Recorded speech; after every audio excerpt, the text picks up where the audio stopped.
Molto brevemente, un ringraziamento a tutti quanti voi per aver scelto di condividere con me, con la mia comunità, questo momento di fede e di cultura.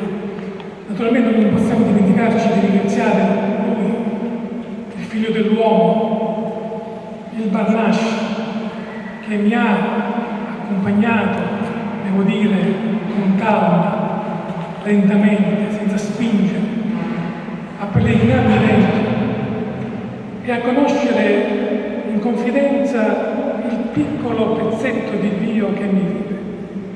Ed è stato subito poesia nella mia vita. Quindi ringrazio lui principalmente, ringrazio voi, ringrazio la comunità, i relatori, gli amici artisti, che questa sera non sono invece gli artisti, ma direi gli amici della parola di Dio. Grazie a tutti voi.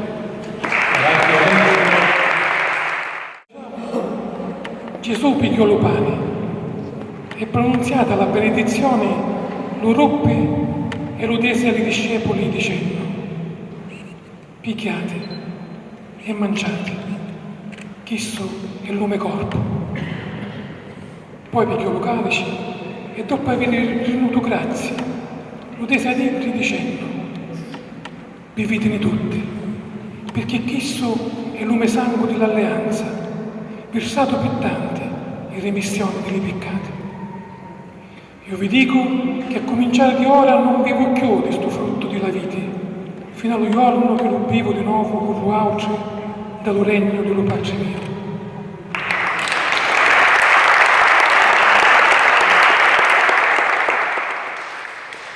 Conclude la lettura Alessio Patti con apparizioni dalla Galilea e missione universale.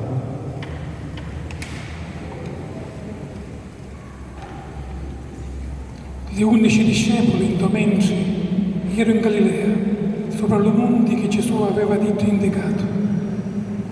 Quando lo videro, si inginocchiarono davanti a Dio. Certuni però dubitavano.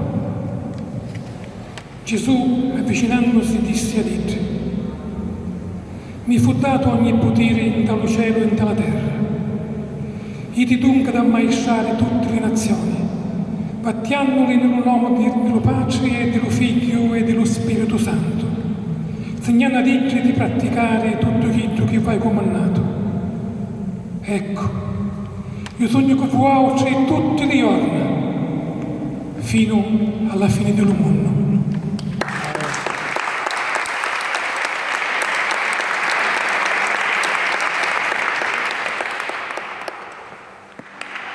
Adesso siamo arrivati alla conclusione e certamente daremo di nuovo la parola ad Alessio Patti e anch'io lo ringrazio a nome di tutti voi per il dono che ci ha fatto questa sera.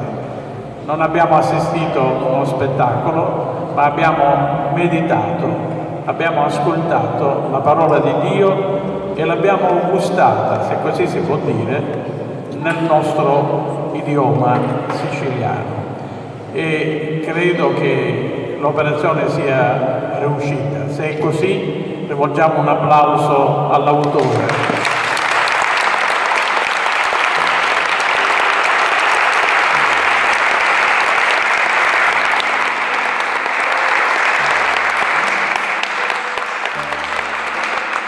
Passo ad Alessio la parola perché possa concludere degnamente questo evento. Niente, credo che sia stato un momento emozionante perché ci ha conciliati in maniera più confidenziale con l'amore di Dio, con la sua parola e poi in questo luogo per me che rappresenta qualcosa di veramente molto intimo e di spirituale. Io proprio da bambino, 10 anni, entrai da quella porta e così mi diressi verso questo crocifisso e lo guardai, perché io provenivo da un'esperienza un pochino dura rispetto a queste cose, diciamo tra virgolette religiose, e non ne potevo più di Dio, di Gesù, delle preghiere, delle cose, non ne posso più.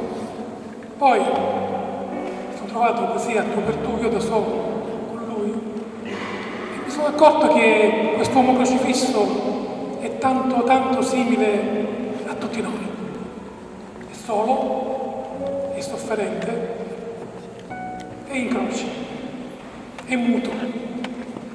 E io mi sono scoperto così di fronte a lui, solo, sofferente, in croce, è muto. Però, come dicevo all'inizio, poi c'è stato un rapporto che man mano si è, come dire, arricchito di sentimento e di fede. E mi ha accompagnato lentamente, come dicevo, a scoprire una realtà più intima. Oltre questo e altri tempi, il Tempio che sta qui dentro, nel cuore.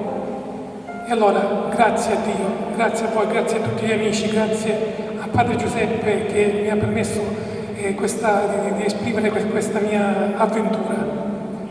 E niente, credo che va bene così. Grazie a tutti.